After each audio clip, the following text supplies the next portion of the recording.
नमस्कार दोस्तों, स्वागत है आपका आपके अपने YouTube चैनल पर। दोस्तों, Rajasthan 12th level CET exam 2024 को लेकर इस वीडियो में दोस्तों हम बात करने वाले हैं। जैसा कि दोस्तों आप सबको पता होगा, राजस्थान 12th लेवल सीईटी की जो प्रक्रिया है दोस्तों बोर्ड की तरफ से पूरी हो चुकी है।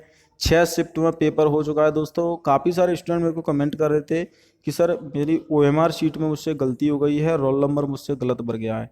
देखिए, रोल नंबर भरने के लिए मैंने आपको पहले अपडेट किया था कि उसमें 7 आपके जो दोस्तों आपको कॉलम देखने को मिलेंगे, उसमें से अगर आपका 6 अंक का रोल नंबर है तो आपको पहले ऑप्शन में 0 करना है और 0 पे ही नीचे आपको ब्लैक करना है दोस्तों। इसके बाद आपको अपना जो भी XYZ आपका रोल नंबर है वो भर देना है। लेकिन काफ़ी सारे स्टूडेंट ने क्या किया कि शुरुआत से अपना रोल नंबर भराया और लास्ट में एक जो डिब्बा है वो खाली छोड़ दिया है। ऐसा नहीं करना था। अगर आपने ऐसा किया है तो दोस्तों आपका रिजल्ट तो आएगा, लेकिन 5 नंबर आपके रोल नंबर गलत होने के काटे जाएंगे। जी हाँ दोस्तों, अगर आपका रोल नंबर आपसे गलत भर गया है तो आपके 5 नंबर कम कम कर दिए जाएंगे और उसके बाद ही आपका रिजल्ट आएगा। हालांकि रिजल्ट से पहले दोस्तों आपकी आंसर की आएगी, प्री आंसर की, जो इसी सप्ताह में बोर्ड जारी करने वाला है। जी हाँ दोस्तों, क्योंकि जो कार्य विभाग है उसने भर्तियों को कराने के आदेश दिए हैं। नवंबर के बाद काफ़ी सारी भर्तियां स्टार्ट होने वाली हैं, 12th लेवल की भी और स्नातक लेवल की। तो ऐसे में बोर्ड चाहता है कि दोस्तों सीईटी का रिजल्ट जल्दी से डिक्लेयर कर दिया जाए, क्योंकि सीईटी का रिजल्ट जब तक नहीं आएगा तब तक किसी भी भर्ती के फॉर्म नहीं भरवाए जा सकते हैं। बोर्ड की तरफ से 70 भर्ती परीक्षाओं का कैलेंडर जारी किया गया है, जिसमें 12th लेवल सीईटी में काफ़ी सारी भर्तियां दोस्तों आपको बता दूं 2025 में राजस्थान में पुलिस की भर्ती होने जा रही है। तो उस लिहाज से दोस्तों जो पुलिस की भर्ती है उसके लिए सीईटी अनिवार्य है। तो 12th लेवल सीईटी आपका जिनका पास होगा, जिनके 40% नंबर होंगे, वही छात्र उसमें अप्लाई करेंगे। वो काफ़ी सारे स्टूडेंट के 40% नंबर आ रहे हैं, कुछ स्टूडेंट के फिक्स नंबर हैं। देखिए, 300 का 40% होगा दोस्तों आपका 120, यानी कि 120 नंबर लाने होंगे।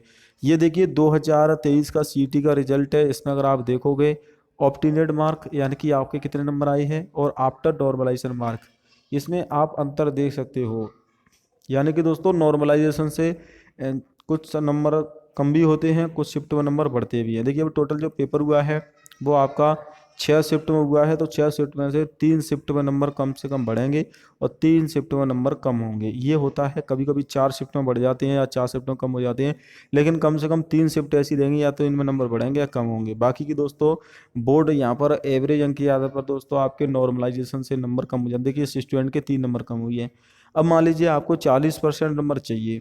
हालांकि SC ST को तो चाहिए 35% यानी कि 105 नंबर, बाकी सभी को चाहिए आपके 40% यानी कि 120 नंबर। अब 120 नंबर अगर मान लीजिए किसी स्टूडेंट के फिक्स आ रहे हैं और उसमें नॉर्मलाइजेशन से 2 नंबर भी कम हो जाते हैं, तो वो सीईटी पास नहीं कर पाएगा 118 119 पर भी, क्योंकि 120 नंबर आपको लाने हैं। लेकिन अगर आपकी पारी में मान लीजिए 115 नंबर आ रहे हैं और नॉर्मलाइजेशन से आपके 5 अंक बढ़ गए, 7 अंक बढ़ गए, तो आपका दोस्तों सीईटी पास भी हो जाएगा। तो ये नॉर्मलाइजेशन पर वो डिपेंड करता है। शिफ्ट वाइज नंबर कम भी होते हैं और बढ़ते भी हैं। शिफ्ट वाइज एवरेज अंक आपका निकाला जाता है। नॉर्मलाइजेशन का फॉर्मूला कुछ इस प्रकार से रहता है, ये दे सकते हैं। RQ मतलब right question of particular section और WQ wrong question in particular आपके दोस्तों सब्जेक्ट। तो ये दोस्तों आपका मैक्सिमम मार्क होते हैं, टोटल नंबर ऑफ क्वेश्चन होते हैं, total number question of particular section subject होते हैं, number valid question of particular section subject होते हैं। इस प्रकार से आपका नॉर्मलाइजेशन का फॉर्मूला, शॉर्ट फॉर्मूला ये है। ये फॉर्मूले में दोस्तों आपके अंक धरे जाते हैं शिफ्ट वाइज। उसके बाद आपके जो अंक निकल के आते हैं, 2 नंबर कम होते हैं, 4 नंबर कम होते हैं, 7 नंबर कम होते हैं, क्योंकि शिफ्ट वाइज देखिए किसी शिफ्ट में नंबर कम भी होते हैं, किसी शिफ्ट में बढ़ते हैं। एवरेज अंक के आधार पर मान लीजिए आपकी शिफ्ट का पेपर कठिन आया है तो आपके अंक बढ़ेंगे, आपकी शिफ्ट का पेपर अगर सरल आया है तो दोस्तों नंबर आपके कम होंगे। तो इस प्रकार से नॉर्मलाइजेशन से काफ़ी महत्वपूर्ण रहने वाला है। आंसर की बात की जाए दोस्तों, तो आंसर की इसकी आगामी इसी सप्ताह में कभी भी जारी हो सकती है। दीपावली के आसपास की बोला गया है कि आंसर की जारी कर देंगे। कर्मचारी चयन बोर्ड के द्वारा पेपर का आयोजन 6 शिफ्ट में कराया गया था और 82% लगभग आपके 15,42,000 छात्रों ने परीक्षा भी दी है। लेकिन उससे पहले आपको बता दूं, जिन छात्रों ने प्रश्न ड्रॉप किए अथवा दोस्तों प्रश्न गलत है यहाँ पर दोस्तों किए हैं, उनके पारी में कोई प्रश्न गलत आया था, उनका क्वेश्चन में दोस्तों मिस्टेक थी, या फिर जो आपके दोस्तों ऑप्शन आए थे ABCD, उसमें कोई ऑप्शन गलत था या 2 ऑप्शन सही थे, तो वहाँ पर आपका प्रश्न ड्रॉप होगा और उन ड्रॉप क्वेश्चनों के आपको बोनस अंक मिलेंगे।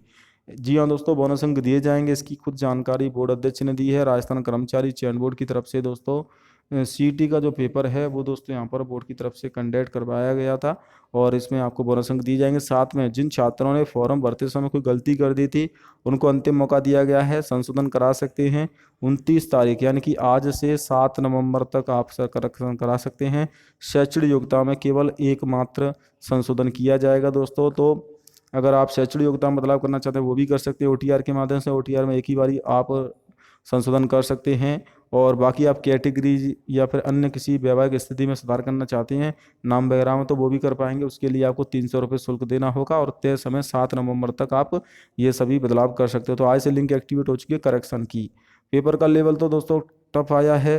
18,65,000 में से 82.73 यानी कि 15,42,000 छात्र परीक्षा देने पहुंचे हैं। इस हिसाब से दोस्तों बोर्ड आपका इसमें एवरेज अंक के आधार पर दोस्तों शिफ्ट वाइज नॉर्मलाइजेशन भी लागू करेगा। 10 से 12 अंक कैसे मिलेंगे, देखिए 7 से 8 अंक तो बढ़ेंगे आपके बोनस अंक नॉर्मलाइजेशन के तो बढ़ेंगे। साथ में प्रत्येक पारी में 3 से 4 क्वेश्चन ऐसे हैं, या तो वो क्वेश्चन गलत है या उसके ऑप्शन गलत हैं या फिर 2 ऑप्शन सही हैं या फिर दोस्तों आपका प्रश्न ही प्रिंट जो गलत हो गया है, क्योंकि दिया कुमारी का जो क्वेश्चन आया था वो प्रिंट हो गया था।